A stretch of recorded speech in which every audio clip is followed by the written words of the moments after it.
Everyone, स्वागत है हमारी यूट्यूब चैनल सक्सेस ट्यूटोरियल्स में।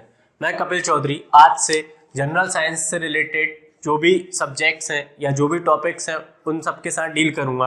ठीक है, क्योंकि जनरल साइंस से रिलेटेड जितने भी क्वेश्चंस हैं वो कहीं ना कहीं एग्जाम्स में आए हुए हैं। और वो किन एग्जाम्स में? हर एग्जाम्स में आते हैं।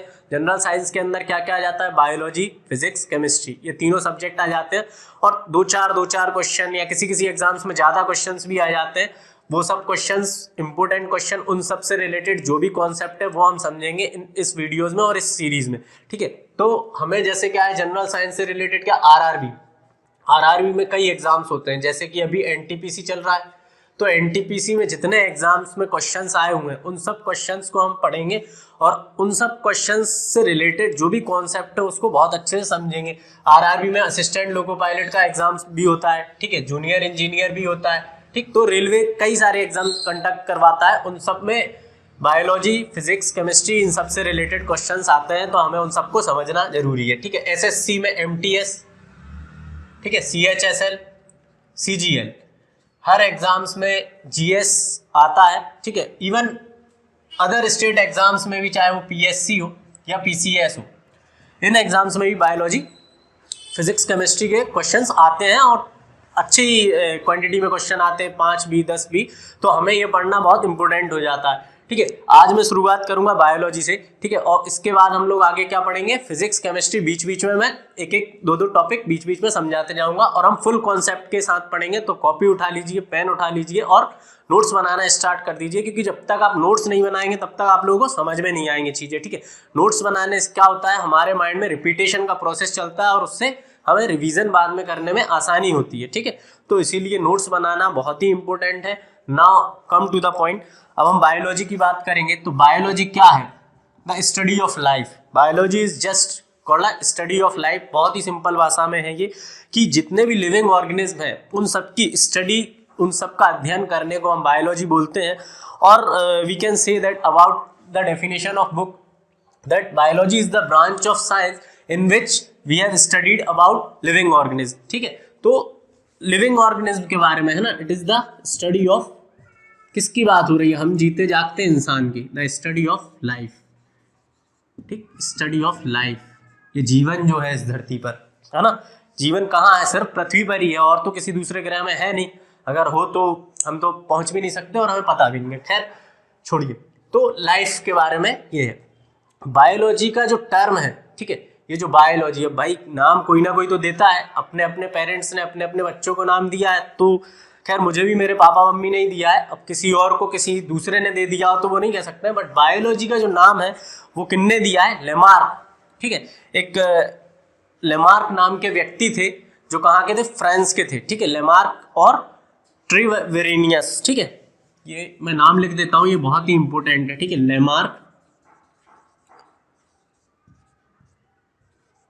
एंड ट्रिवेरेनस। ठीक है,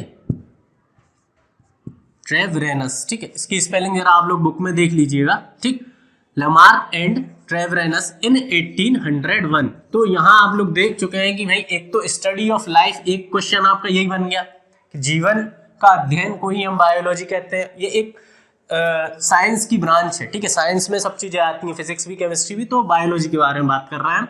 नेक्स्ट, लेमार्क और ट्रेवरेनस ने 1801 में क्या दिया? बायोलॉजी का नाम दिया। ठीक, ये हिंदी में लिख देता हूं मैं, लेमार्क और ट्रेवरेनस, ताकि हिंदी वाले बच्चों को दिक्कत ना हो। ठीक है, तो लेमार्क और ट्रेवरेनस ने ये 1801 में बायोलॉजी का टर्म दिया। नेक्स्ट मैं बात करूं कि इस बायोलॉजी में और भी कई सारी चीजें हैं। तो इसमें और क्या क्या चीजें हैं? जैसे भाई इसकी 2 ब्रांचें हैं। ठीक है, biology is divided in 2 branch. क्या क्या? बॉटनी और जूलॉजी। आप लोग पढ़े होंगे ये। ठीक है, तो इसके अंदर क्या क्या है? Botany and zoology. ठीक, इसको मैं यहाँ कर देता हूँ, जूलॉजी। ठीक, बॉटनी क्या चीज़ है और जूलॉजी क्या चीज़ है? पहले तो ये लॉजी क्या होता है इसको समझ लेते हैं हम। बायो और लॉजी। बायो मतलब क्या है? लाइफ, यानी जीवन। ठीक, जो हम जीते जागते हैं जीवन, मेरे अंदर है, प्लांट्स के अंदर भी है, और छोटे छोटे कीड़े मकोड़े जिसके भी अंदर लाइफ है, दैट इज लाइफ। ठीक। और लॉजी का मतलब होता है स्टडी। ये कई सारे टर्म लिखे हुए हैं, ये सब इंपॉर्टेंट टर्म है। आज पहला लेक्चर है तो आज हम ये समझेंगे बायोलॉजी के अंदर कौन कौन से इंपॉर्टेंट टर्म है, और ये सारे किसी ना किसी एग्जाम में आए हुए हैं। इनमें एक भी ऐसा वर्ड नहीं है जो किसी एग्जाम में नहीं आया हो, और ये रिपीटेशन में आते हैं। ठीक है, तो ये समझ लीजिए ये वेरी वेरी इंपॉर्टेंट टाइप की चीज है, तो इनको हम समझेंगे। लॉजी मतलब होता है, लॉजी या लोगो, लोगो और लॉजी, इसका मतलब होता है स्टडी। ठीक है, तो लाइफ की स्टडी को बायोलॉजी बोलते हैं। तो अब यहाँ जैसे एंथ्रोपोलॉजी लिखा है, तो ये लॉजी क्या है, स्टडी है। ठीक है, तो ये किस चीज़ की, एंथ्रोपोलॉजी। एंथ्रोपोलॉजी यानी ह्यूमन से रिलेटेड, ह्यूमन की हिस्ट्री या उसकी ज्योग्राफी या जो भी चीज़ है वो आगे समझेंगे। अभी खैर बॉटनी और जूलॉजी की बात करते हैं। तो बॉटनी क्या है, बॉटनी जो है ये किस चीज़ से, प्लांट से रिलेटेड है। और जूलॉजी जो है, जू में, जू किस लिए, मतलब लोग बाग जू का नाम सुनते हैं तो क्या बोलते हैं, चिड़ियाघर, है ना, चिड़ियाघर। और वहाँ जानवर ज़्यादा फेमस होते हैं, पक्षी पौधे भी होते हैं, फूल भी होते हैं, लेकिन जू में ज़्यादातर क्या होते हैं, जानवर होते हैं। तो ये जानवरों के लिए है, इसको हिंदी में बोलते हैं जीव जंतु, है ना, जंतु अध्ययन। जंतु के अध्ययन को हम क्या बोलते हैं, जूलॉजी बोलते हैं, है ना। The study of animals is called zoology. And botany की बात करें तो study of plant, study of plant is called botany. ठीक है, तो इतना आप लोगों को समझ में आ रहा होगा। ये देखिए एक क्वेश्चन ये भी बन गया, जूलॉजी, जूलॉजी और बॉटनी ये किस चीज से रिलेटेड है या ये क्या है। ठीक, स्टडी ऑफ प्लांट्स। ठीक, इसको हम बायो की भाषा में, हिंदी में पादप बोलते हैं, पौधा नहीं बोलेंगे। तो ये क्या है, पादप अध्ययन, पादप। ठीक, पादप अध्ययन। ठीक है, अब कुछ नाम साइंटिस्ट के इसमें भी दिए हैं। एक बहुत बड़ा नाम है अरस्तु, हिंदी में अरस्तु बोलते हैं क्योंकि हिंदी में अच्छा लगता है प्रोनाउंसिएशन करने में, और एक अरिस्टोटल बोलते हैं इंग्लिश में उनको। तो जो जूलॉजी है इसके फादर कौन है, अरस्तु, अरिस्टोटल। ठीक, अरिस्टोटल, अरस्तु, ये बहुत ही बड़े फिलोसफर थे, ग्रीक फिलोसफर, है ना, दार्शनिक जिनको कहते हैं। सबसे पहले अरिस्टोटल, ठीक है, सबसे पहले इन्हीं ने एनिमल का अध्ययन किया था, यानी कि लाइफ का या बायोलॉजी का अध्ययन सबसे पहले इन्हीं ने किया था। ठीक है, किस तरीके से जीव है धरती पर, या जीव से रिलेटेड इन्हीं के दिमाग में आया होगा कि चल भाई बैठे हैं आज कुछ देखते हैं यार, ये कुत्ता ऐसा क्यों है, या ये गाय ऐसी क्यों है, या कोई भी एनिमल। तो इनने सबसे पहले जाना कि भाई बायोलॉजी क्या है, या उससे रिलेटेड जो भी अध्ययन है वो किसने किया, अरस्तु ने किया। ये लगभग 388 BC से 322 BC के अराउंड। ठीक है, ये आप बुक में देख लीजिएगा, टाइमलाइन इतना नहीं पूछते हैं, बट फिर भी 388 टू 322 BC के पास। ठीक है, तो ये क्या थे, अरस्तु थे। इन्होंने सबसे पहले जूलॉजी का अध्ययन किया। इनको हम क्या बोलते हैं, मोस्ट इंपोर्टेंट टॉपिक है, father of zoology, father of zoology. ठीक है, फादर ऑफ जूलॉजी, ये क्वेश्चन कई बार आया हुआ है। ठीक है, तो इसको आपको याद रखना है। बॉटनी के कौन थे फादर, फादर ऑफ बॉटनी भी है, एक फादर ऑफ बॉटनी कौन है, थियोफ्रेस्टस। ठीक है, थियोफ्रेस्टस, तो ये नाम है थियोफ्रेस्टस, थियोफ्रेस्टस, हिंदी में लिख देता हूं मैं, थियोफ्रेस्टस। ये थे कौन, फादर ऑफ बॉटनी। इनने वही प्लांट्स के बारे में अध्ययन किया, उसके क्लासिफिकेशन या जो भी उससे रिलेटेड चीज़ें थी उसके बारे में किन्ने किया, फादर ऑफ थियोफ्रेस्टस ने, थियोफ्रेस्टस ने। ठीक है, थियोफ्रेस्टस ने इनके बारे में किया, और अरस्तु ने किसके बारे में, जंतु अध्ययन के बारे में। अभी तक हमने बायोलॉजी समझा, बायोलॉजी क्या है, स्टडी ऑफ लाइफ है। बायोलॉजी का टर्म किसने दिया, लेमार्क ने, जो फ्रांस से थे, एंड ट्रेवरेनस ने, जो कि कहाँ के थे, जर्मन के थे, 1801 में। इनने सिर्फ एक टर्म दिया है, लेकिन फादर ऑफ बायोलॉजी किसे कहा जाता है, अरस्तु को। Father of zoology and father of biology, यहाँ लिख देता हूँ मैं, father of biology, father of biology is अरस्तु। ये पूछा जाता है एग्जाम्स में,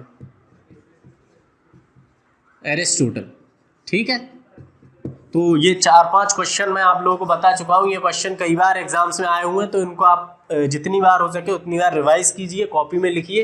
अब मैं आगे बात करता हूँ किस चीज़ की, एक किताबें हैं, एक क्वेश्चन और बनता है इन दोनों का, अरस्तु का और थियोफ्रेस्टस का। ठीक है, इनने एक बुक लिखी है, हिस्टोरिया प्लांटेरियम, हिस्टोरिया प्लांटेरियम, ठीक है। थियोफ्रेस्टस ने एक बुक लिखी है हिस्टोरिया प्लांटेरियम, इसमें सारा वो चीज प्लांट से रिलेटेड जितना भी इनने अध्ययन किया है वो सब इसके अंदर लिखित में है, ठीक है। और अरस्तु जी ने भी एक बुक लिखी है, बहुत ही फेमस बुक है, हिस्टोरिया एनिमलिया, ठीक है। तो ये इनने क्या लिखी, हिस्टोरिया एनिमलिया, हिस्टोरिया एनिमलिया, ठीक है। तो ये एक और इंपोर्टेंट क्वेश्चन मैं आप लोगों को बता चुका हूं कि थियोफ्रेस्टस ने कौन सी किताब लिखी, हिस्टोरिया ऑफ प्लांटेरियम, और अरिस्टो ने कौन सी लिखी, हिस्टोरिया ऑफ एनिमलिया। अब मैं बात करता हूँ, ये हो गया हमारा बायोलॉजी का बेसिक जो हमें जानना था, क्योंकि आज की पहली क्लास है तो ये जनरल इंट्रोडक्शन ऑफ बायोलॉजी है, ठीक। तो जंतु अध्ययन को जूलॉजी बोलते हैं यार, एनिमल से रिलेटेड जो भी स्टडी है उसको हम जूलॉजी बोलते हैं, बॉटनी प्लांट से रिलेटेड स्टडीज, ठीक है। अब मैं कुछ इंपॉर्टेंट टर्म्स आप लोगों को बताने वाला हूँ, ये बहुत ही ज़्यादा इंपॉर्टेंट है, कई बार एग्जाम्स में आए हुए हैं, तो इसको आप लोगों को पढ़ना है, ठीक। मक्कारी नहीं करना है, बस पढ़ना है, तभी चीज़ें याद होंगी और तभी कुछ कर पाएंगे हम, ठीक है। अब मैं बात एक बेसिक सी चीज़ बता देता हूँ, एक होता है लॉजी, ये मैं बता चुका हूँ आप लोगों को, एक कल्चर, जहाँ जहाँ कल्चर लगा है, ठीक है, जैसे फ्लोरिकल्चर, ठीक, जैसे एपीकल्चर। तो कल्चर को आप समझिए कि कल्चर जैसे एग्रीकल्चर, तो कल्चर क्या है, कल्चर को एक तो कल्चर संस्कृति होती है हमारी, उसको यहाँ पर नहीं गिनना है, ठीक है। कल्चर संस्कृति होती है कल्चरल, ठीक, बट ये कल्चर दूसरा वाला है। तो इनके इन इंपॉर्टेंट टॉपिक्स में, इन टर्म्स में कल्चर क्या है, रियरिंग है या कल्टीवेशन है, ठीक, रियरिंग या कल्टीवेशन। कल्टीवेशन मतलब प्रोडक्शन करना फसल का प्रोडक्शन करना या ग्रोथ करना किसी चीज की, वो कल्टीवेशन है। इसको पालन बोलते हैं, हिंदी में क्या बोलते हैं, पालन, ठीक है। जैसे मधुमक्खी पालन होता है, मछली पालन होता है, उस टाइप से। तो ये कल्चर। लॉजी मतलब अध्ययन या स्टडी, ठीक। तो अब आपको समझने में आसानी होगी। अब सिर्फ इंपॉर्टेंट चीज क्या रहेगा, ये कि हमको ये जो आगे वाला है, ये क्या है, ये क्या है, ये क्या है, ये क्या है, ये समझना है। तो इसको समझने के लिए क्या करना पड़ेगा, हमें जानना पड़ेगा कि ये सब क्या है, ये ABCD टाइप से क्या लिखा हुआ है, अल्फा बीटा गामा चार्ली, ये क्या है, ठीक है। तो एपीकल्चर, ये जो लोग पढ़ रहे हैं और जिनने भी एग्जाम्स दिए हैं, अगर उनने इस क्वेश्चन को कभी देखा हो तो लाइक ठोक दीजिए एक बार मेरे लिए, है ना, क्योंकि इतना सारा कंटेंट मैं एक ही वीडियो के अंदर बता रहा हूँ, तो आप समझिए कि आगे और क्या क्या आने वाला है, ठीक है। एपीकल्चर, एपीकल्चर होता है rearing of honey bee. Honey bee यानी कि मधुमक्खी, ठीक। मधुमक्खी देखी होगी, काट लेती है तो कैसा सुझा देती है, ठीक है, एकदम बॉडी बना देती है, खुल अच्छी तगड़ी बॉडी। तो एपीकल्चर यानी हनी बी से रिलेटेड, हनी बी यानी मधुमक्खी, ठीक है, हनी बी, ठीक। हनी बी की रियरिंग ऑफ हनी बी, ठीक। लोग बाग देखा होगा, जो मार्केट में शहद आती है वो कैसे आती है शहद, है ना, उसका कोई ऐसा नहीं है कि भाई फैक्ट्री है कि फैक्ट्री से बन के आ रही है। वो शहद कैसे आती है, जो जंगलों में लोग रहते हैं, ठीक है, आदिवासी लोग रहते हैं या और भी कई तरीके के लोग रहते हैं जंगलों में, फॉरेस्ट में, या फिर कि जहाँ जहाँ ये मधुमक्खी पालन होता है वहाँ पर लोग क्या करते हैं, मधुमक्खी को पालते हैं, और पालने के बाद उसका टाइम पीरियड होता है, एक टाइम पीरियड के बाद वो शहद बनाना चालू कर देती है। और वो शहद कैसे बनाती है, ये साइंस में आगे हम लोग पढ़ेंगे। बेसिकली इतना है कि जो मधुमक्खी होती हैं वो क्या करती हैं, फूल पर जाके बैठती हैं और फूल से पराग कहते हैं हिंदी में, पराग, ठीक है, एंथर जो होता है और जो उसके पेटल्स सेपल्स होते हैं उनसे रस लेकर आती है और फिर यहाँ पर शहद बनाती है, ठीक है। तो ये रियरिंग ऑफ हनी बी इसको बोलते हैं, मतलब शहद से रिलेटेड जो भी मधुमक्खी पालन है, हिंदी में इसको मधुमक्खी पालन बोलेंगे, ठीक है। तो एपीकल्चर समझ गए होंगे। अब अगली बात करते हैं सेरीकल्चर। सेरीकल्चर, सा से शहरी, सा से सिल्क, ठीक हो गया याद, क्या करना, सा से शहरी, सा से सिल्क। तो सिल्क वॉर्म होता है रेशम का कीड़ा, ठीक है। रेशम का कीड़ा आप लोग अगर गूगल पे देखें जाकर तो आप लोग पता चलेगा किस तरीके से होता है। तो रेशम की जो खेती होती है या जो रेशम का जो प्रोडक्शन होता है, ठीक है, लोग बाग रेशम के कपड़े पहनते हैं, साड़ियाँ बनती है रेशम की, कई सारे हैंडीक्राफ्ट्स बनते हैं, ठीक है, रेशम के। तो वो किस चीज़ से होता है, सेरीकल्चर से। जो सेरीकल्चर होता है उसको हम बोलते हैं रियरिंग ऑफ सिल्क वॉर्म्स, ठीक। सिल्क वॉर्म के बारे में पढ़ोगे आप लोग आगे, ठीक है। सिल्क वॉर्म ये किस चीज से, सिल्क वॉर्म से। सिल्क वॉर्म, ठीक। सा से सेरीकल्चर, सा से सिल्क वॉर्म। तो सिल्क का जो प्रोडक्शन होता है वो किसके थ्रू होता है? इस सेरीकल्चर के थ्रू, ठीक है, ये समझ गए होंगे आप। नेक्स्ट पिसीकल्चर, पिसी फिसी, पिसी फिसी, पिसी फिसी, पिसी फिसी, है ना, फिश, फिश यानी मछली। तो ऐसे याद रखिए, क्योंकि यहाँ सा प्रोनाउंसिएशन कैसा हो रहा है? पिसीकल्चर, तो फिश, तो फिश की जो पालन होती है, यानी जो रियरिंग ऑफ फिशेस होता है उसको हम पिसीकल्चर बोलते हैं, ठीक है। तो यहाँ क्या? फिशेस से रिलेटेड, ठीक, फिशेस से रिलेटेड आप लोग लिख लीजिए कॉपी में, rearing of fishes is called pisciculture, ठीक है। तो पिसीकल्चर मछली पालन के लिए है, ठीक है। लोग बाग मछली पालन कैसे करते हैं? एक तालाब होता है, तालाब में कुछ दाने आते हैं, वो दाने डाल देते हैं, उसके बाद उसमें कुछ मछलियाँ डाल देते हैं, वो मछलियाँ फिर उसमें अंडे देती हैं और उसके बाद बहुत सारा प्रोडक्शन होता है, उसके बाद वो मार्केट में जाता है, ठीक है। एक प्रोसेस होता है ये सब चीज़ का। इसमें भारत सरकार यानी इंडियन गवर्नमेंट भी सपोर्ट करती है जिसको इस टाइप का बिजनेस करना है, एपीकल्चर, सेरीकल्चर या पिसीकल्चर, ठीक है। अब हम स्टडी की बात करते हैं, लॉजी पे आ गए। ये देखो लॉजी, लॉजी कर लो बात, लॉजी, है ना। तो माइकोलॉजी जो होती है वो किससे रिलेटेड होती है? फंगाई से, फंगाई, ठीक है।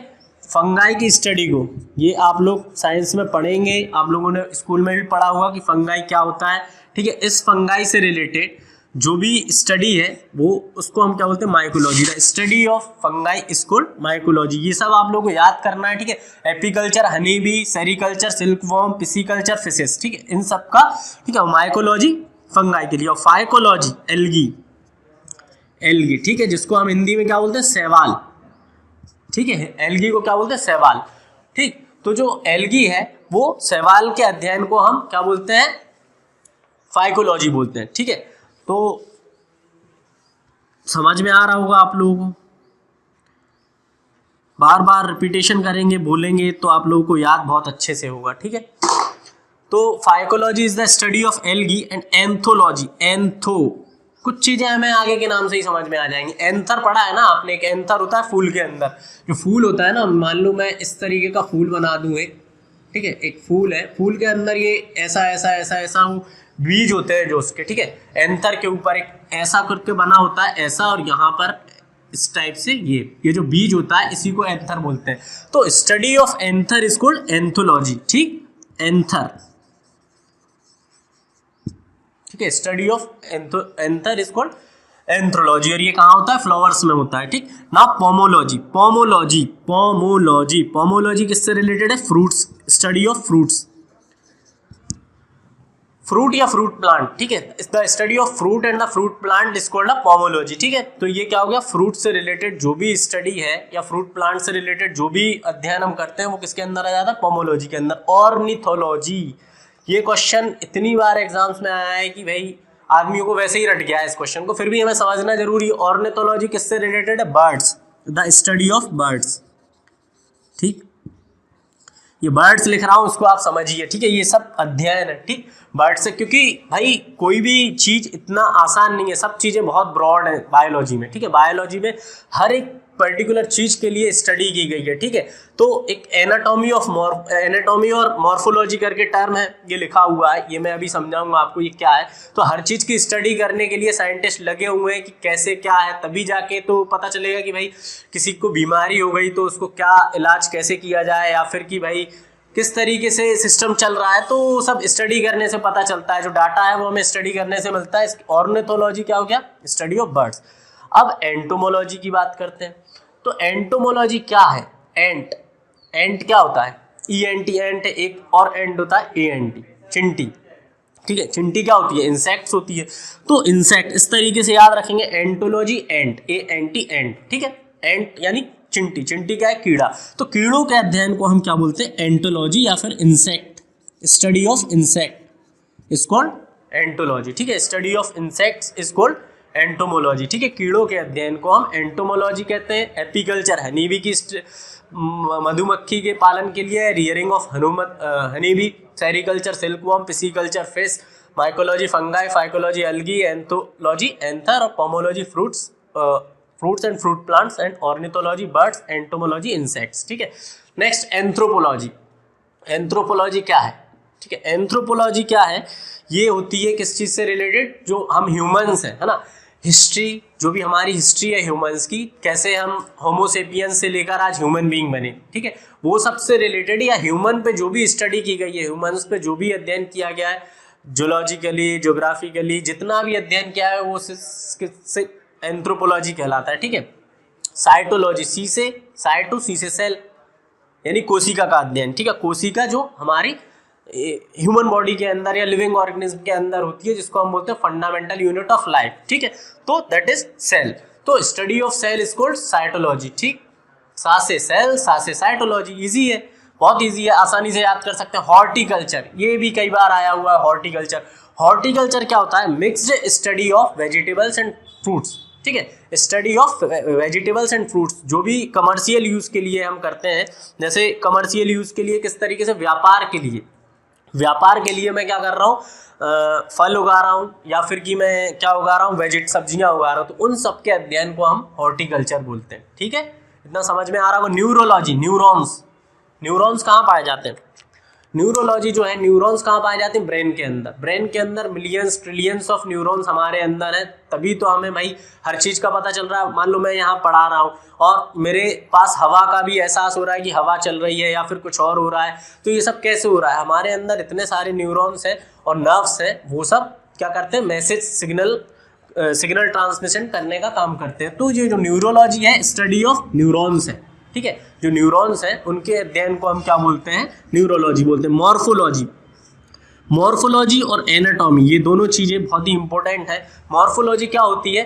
बाहरी, बाहर यानी बाहर है ना, जो ह्यूमंस है या प्लांट्स है, उन सब के जो बाहर का स्ट्रक्चर है ना, या स्ट्रक्चर या फॉर्म ऑफ ह्यूमन बींग्स या form of any living organism, form and structure of living organism की स्टडी करने को हम मॉर्फोलॉजी बोलते हैं, ठीक है, कि इंसान का स्ट्रक्चर कैसा है, सिमेट्रिकल है, असिमेट्रिकल है, ठीक है, इस तरह की स्टडी को हम क्या बोलते हैं? मॉर्फोलॉजी। एनाटॉमी, एनाटॉमी चीर फाड़ कर दो, एकदम घुस जाओ अंदर, समझ रहे? चीर फाड़ करना मतलब कि इंसान है, खाल उतार दो उसकी, स्किन का हो जाएगा, मसल्स का पढ़ लो, बोन्स के बारे में जान लो, उसके अंदर घुस जाओ, है ना, और ब्लड के बारे में पढ़ लो, ये सारी चीज़ें एनाटॉमी। प्लांट्स के अंदर भी एकदम अंदर चले जाना, यानी internal study of internal structure, ठीक है, इसको एनाटॉमी, है ना। एनाटॉमी एमबीबीएस वालों के लिए एक सब्जेक्ट होता है, पर्टिकुलर सब्जेक्ट होता है, ठीक है, जो मेडिकल फील्ड में है उनके लिए ये सब एक अलग अलग सब्जेक्ट हैं, ये एक उनकी ब्रांचेस हैं, ठीक। तो एनाटॉमी क्या है? Study of internal structure of living organisms. Next, kalology. Kalology क्या होता है? ये आया हुआ है भाई, रेलवे के एग्जाम में, एनटीपीसी में ये पूछा गया था, ठीक है, सॉरी, ठीक है। कैलोलॉजी क्या होता है? कैलोलॉजी होता है स्टडी ऑफ ब्यूटी, का से काला, ठीक है, काला। हमारे यहाँ सोसाइटी में क्या होता है? काले गोरे ये सब देखा जाता है, मतलब कई लोग होते हैं कि भाई सेल्फी भी खींचेंगे तो वह ब्यूटी कैमरे से खींचेंगे, है ना, गोरा कर देंगे काले को। ये बहुत ही कॉमन सी चीज चली है जब से मोदी जी ने सेल्फी ली थी उसके बाद से, ठीक है, सेल्फी बहुत ज्यादा लोग लेते हैं। तो ये काला है ना, काला कलर होता है, तो लगभग काला और गोरा ब्यूटीनेस में देखा जाता है। तो study of beauty is called kalology. उसको इस तरीके से याद करने के लिए मैंने बताया, ठीक है। तो kalology is the study of beauty. Okay, now gynaecology, ठीक। गायनोकोलॉजी क्या होती है? Study of female reproductive system, ठीक है, जो फीमेल का रिप्रोडक्टिव सिस्टम होता है, यानी कि प्रजनन तंत्र होता है जो महिलाओं में या जो फीमेल के अंदर, उसकी स्टडी को हम, उसके अध्ययन को क्या बोलते हैं? गायनोकोलॉजी, ठीक है, ये गायनोकोलॉजी होता है, ठीक है। क्योंकि हमारी बॉडी के अंदर इतने सारे सिस्टम है, उन सब सिस्टम के बारे में कहीं ना कहीं रिसर्च चल रही है या साइंटिस्ट रिसर्च कर रहे हैं। नेक्स्ट मैं बात करूं डेमोग्राफी, डेमो, ठीक है, डेमो। ये जो डेमो है इसका मतलब क्या होता है? डेमो का मतलब होता है पॉपुलेशन, पीपल, जनता, ठीक है। जनता का जो अध्ययन है ना, study of the population is called demography, ठीक है। तो ये क्वेश्चन कई बार आया हुआ है, तो आप लोगों को ये कुछ इंपॉर्टेंट टर्म्स हैं, ये याद करना है, इनको समझना है बहुत अच्छे से, ठीक है। जितनी बार आप पढ़ेंगे इसको, सिर्फ एक पेज का है ये, मिनिमम 15 मिनट अगर आप इसको रिवाइज कर ले 3 दिन कंटिन्यू, तो ये चीज़ आप कभी नहीं भूलेंगे, और इससे रिलेटेड जो भी टर्म है कभी नहीं भूलेंगे, ठीक है। तो डेमोग्राफी क्या है? Study of population. Next, bacteriology, नाम से ही समझ में आ रहा है, बैक्टीरिया, है ना, बैक्टीरिया। तो study of bacteria is called bacteriology. Nephrology, ठीक है, अब ये नाम से नहीं आ रहा है समझ में, बट फिर भी नेफ्रॉन्स, नेफ्रॉन्स कहाँ पाए जाते हैं? किडनी के अंदर। जो लोग पहले पढ़ चुके हैं, बायो थोड़ा अच्छे से जानते हैं, उनको पता होगा कि नेफ्रॉन, न्यूरॉन, ये सब कहाँ पाए जाते हैं। तो इसमें कंफ्यूज मत होइएगा, न्यूरॉन ब्रेन के अंदर, ठीक है, ये नर्व से मैसेज सिग्नल ट्रांसफर करने का काम करते हैं। नेफ्रॉन क्या होता है? नेफ्रॉन किडनी के अंदर पाए जाते हैं, ठीक है। जो हमारी दो किडनी ऊपर वाले ने दी है ना, फिल्मों में एक बेच देते हैं आराम से पैसे के लिए, ठीक है। ऐसा होता नहीं है, बहुत कम होता है, ठीक। तो नेफ्रोलॉजी क्या है? स्टडी ऑफ नेफ्रॉन्स को हम नेफ्रोलॉजी बोलते हैं। नेक्स्ट फ्लोरिकल्चर, नाम फ्लावर, ठीक है। फ्लावर, स्टडी ऑफ फ्लावर, ठीक। सॉरी, कल्चर है ये, तो क्या है? कल्टीवेशन ऑफ फ्लावर्स, ठीक। यहाँ कल्चर है, ये चीज भी याद रखना है। ये मैंने मिक्स इसीलिए की है ताकि जितना ज्यादा मिक्सड रहेगा आपको अच्छे से याद होगा। एक ही कर देता मैं लॉजी तो याद करने में कंफ्यूजन होता, ठीक। तो फ्लोरिकल्चर क्या है? कल्टीवेशन ऑफ फ्लावर्स, ठीक है। फूलों की खेती के लिए या प्रोडक्शन के लिए हम फ्लोरिकल्चर करते हैं। नेक्स्ट कार्डियोलॉजी, ये भी सुना होगा, कार्डियोलॉजी, कार्डियक है ना। कार्डियक मसल कहाँ होती है? हार्ट के अंदर, हृदय के अंदर। तो study of heart is called cardiology, ठीक है। ये किसके लिए? हार्ट के लिए। विटिकल्चर आता है पेपर में। विटिकल्चर किस चीज के लिए? ग्रेप्स, अंगूर, ठीक है। अंगूर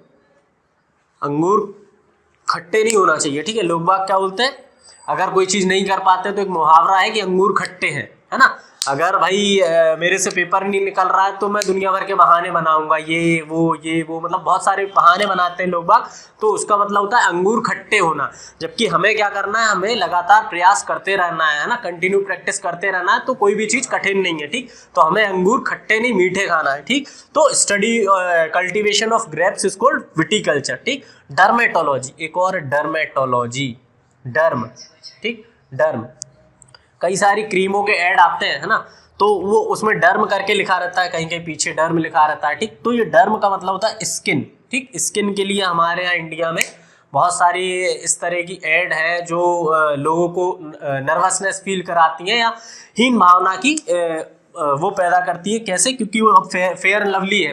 फेयर एंड लवली का काम क्या है? वो क्या, उसका नाम अभी चेंज कर दिया गया। कई लोगों ने उस पर केस भी किया है कि ये किस तरीके से आप ऐड करते हैं गोरे होने का, ठीक है। जबकि कोई भी चीज पॉसिबल है नहीं। अगर भैंस में तुम पूरी भैंस में फेयर एंड लवली लगा दोगे तो वो गोरी नहीं हो जाएगी, ठीक है। तो क्या है कि ये डर्मेटोलॉजी स्किन से रिलेटेड है, ठीक है। तो हम जैसे हैं नेचुरल वैसे ही रहना चाहिए, ठीक। तो dermatology is a study of skin, ठीक है। तो इतना आप लोगों को समझ में आ गया होगा, ठीक। ये सारे टॉपिक्स हैं। इसमें आप लोगों को फादर ऑफ बायोलॉजी कौन है? एरिस्टोटले, है ना। And father of zoology, father of biology, इन दोनों को, ये दोनों ही है कौन? अरस्तु, ठीक। एंड द नेक्स्ट थियोफ्रेस्टस, ठीक। ये कौन है? फादर ऑफ बॉटनी है। इसमें इंपॉर्टेंट टर्म्स हम पढ़ चुके हैं, ये सब आप लोग रिवाइज कर लीजिए। अगर कोई चीज़ नहीं समझ में आई है तो पॉज करके वीडियो को देखिए, ठीक है। और आगे हमारे साथ बने रहिए, आगे और मज़ा आने वाला है। सारे कॉन्सेप्ट हम पढ़ने वाले, कोई भी चीज़ छूटेगी नहीं, ठीक। तो ये सब चीज़ें इस तरीके से हो गई हैं। तो आशा करता हूँ वीडियो आप लोगों को पसंद आया हो। And thank you so much. Video को लाइक करें, शेयर करें एंड चैनल को सब्सक्राइब करें ताकि आपके पास नोटिफिकेशन आते रहे और आपकी प्रिपरेशन चलती रहे। Thank you so much.